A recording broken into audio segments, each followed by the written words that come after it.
Terdapat sejumlah titik perubahan penting dalam sejarah umat manusia, dan saat ini kita sedang mengalami salah satunya. Sejumlah kalangan menyebutnya globalisasi atau abad informasi. Kendati pun ini benar, namun masih ada satu lagi perkembangan yang jauh lebih penting. Meski tidak disadari sebagian orang, suatu perubahan sangat besar tengah terjadi di dunia ilmu pengetahuan dan filsafat dalam 20-25 tahun terakhir. Ateisme yang sangat mempengaruhi dunia ilmu pengetahuan dan pemikiran kini sedang mengalami keruntuhan tak terelakkan.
Ateisme atau pengingkaran kepada Tuhan telah ada sejak dulu kala.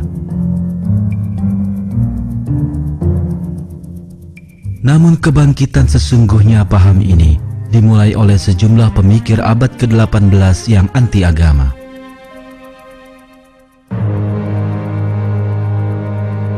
Tokoh materialis seperti Denis Diderot, Baron de Holbach, dan David Hume menyatakan bahwa tidak ada keberadaan lain selain dunia materi. Ateisme semakin tersebar luas di abad ke-19.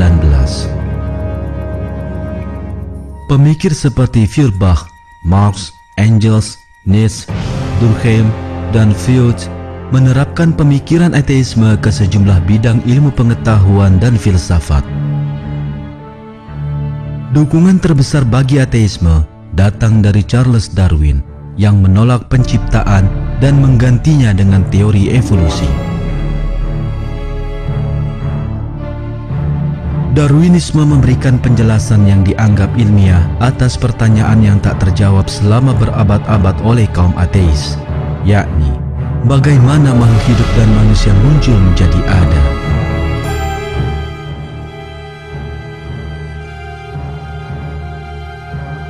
Ia menyatakan terdapat mekanisme di alam yang dapat menghidupkan benda tak hidup dan kemudian menghasilkan seluruh jutaan spesies makhluk hidup yang beragam. Sangat banyak orang yang mempercayai pernyataan keliru ini.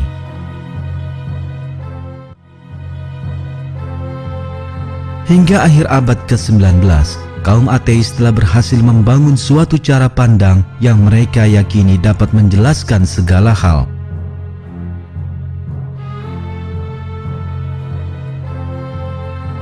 Mereka menolak penciptaan alam semesta, seraya menyatakan alam ini akan ada selamanya dan tidak memiliki permulaan. Mereka mengemukakan bahwa tatanan dan keseimbangan jagat raya ada dengan sendirinya dan tanpa disengaja, dan keberadaannya adalah tanpa tujuan apapun.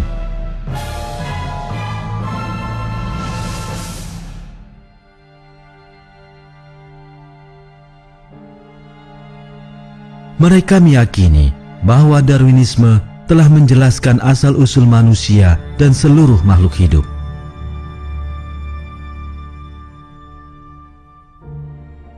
Namun, seluruh pandangan ini runtuh oleh kemajuan yang dicapai ilmu pengetahuan, politik, dan sosiologi di abad ke-20.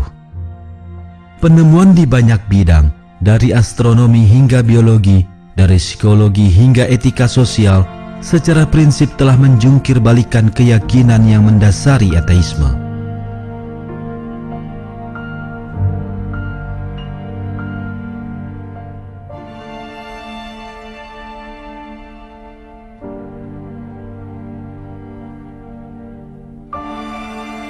Dalam buku God, the Evidence, the Reconciliation of Faith and Reason in a Post-Secular World yang terbit tahun 1997, penulis Amerika ternama Patrick Lane memaparkan ulasannya. Penelitian selama 20 tahun terakhir telah menjungkir balikan hampir semua asumsi dan perkiraan mendasar dari para pemikir sekuler dan ateis modern generasi awal tentang masalah ketuhanan. Selama 1 abad perdebatan seru antara ilmu pengetahuan dan agama, keadaannya telah sama sekali berbalik. Saat ini, data yang ada mengarah kuat kepada hipotesis keberadaan Tuhan.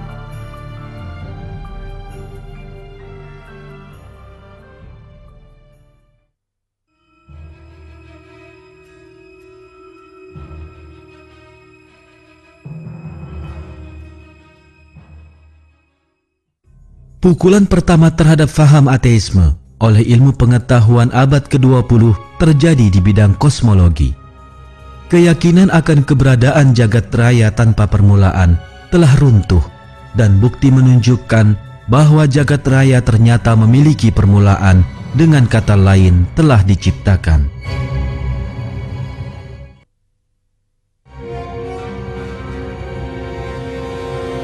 Gagasan tentang jagat raya tak hingga pertama kali dikemukakan oleh para filsuf ateis di Yunani kuno. Orang pertama yang mendukung gagasan tersebut di era baru adalah filsuf terkenal abad ke-18, Immanuel Kant.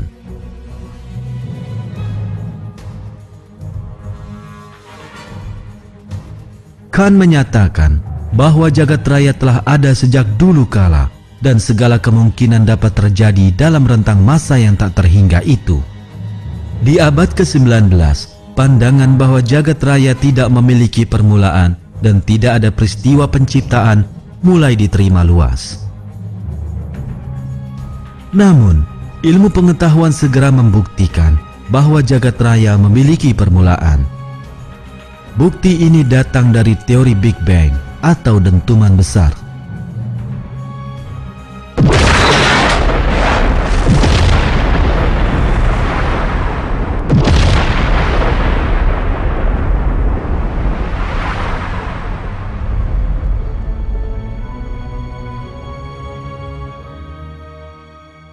Kebenaran teori Big Bang didukung oleh serangkaian penemuan. Pada tahun 1929, astronom Amerika Edwin Hubble menemukan bahwa galaksi-galaksi di jagat raya terus bergerak menjauhi satu sama lain, yang berarti bahwa jagat raya mengembang.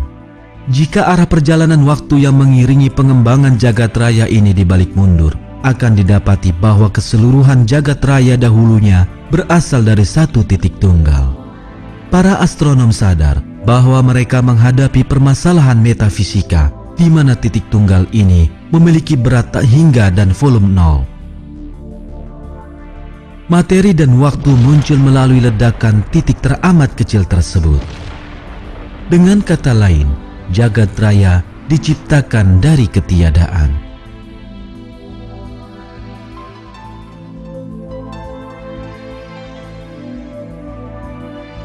Meskipun meresahkan kalangan materialis, teori Big Bang malah semakin diperkuat oleh berbagai penemuan ilmiah.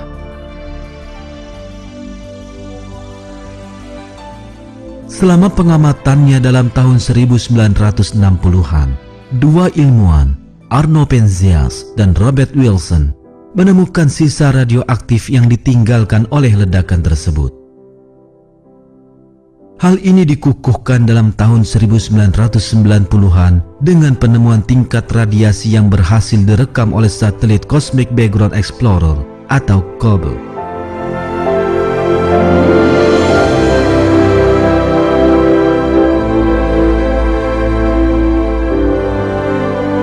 Kini, kalangan ateis benar-benar terpojokkan oleh berbagai kesimpulan ilmiah ini.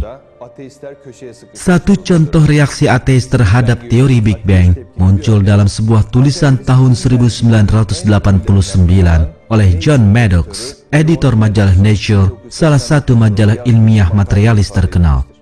Dalam tulisan berjudul Down with the Big Bang, Maddox menulis bahwa Big Bang secara filosofis tidak dapat diterima, sebab para pendukung penciptaan dan gagasan semisalnya mendapatkan pembenaran penuh melalui doktrin Big Bang. Ia juga meramalkan bahwa Big Bang tak mungkin bertahan dalam 10 tahun ke depan. Namun, meskipun pernyataan Maddox yang meyakinkan ini, teori Big Bang malah menjadi semakin kuat dan banyak lagi terjadi penemuan yang membenarkan penciptaan jagat raya.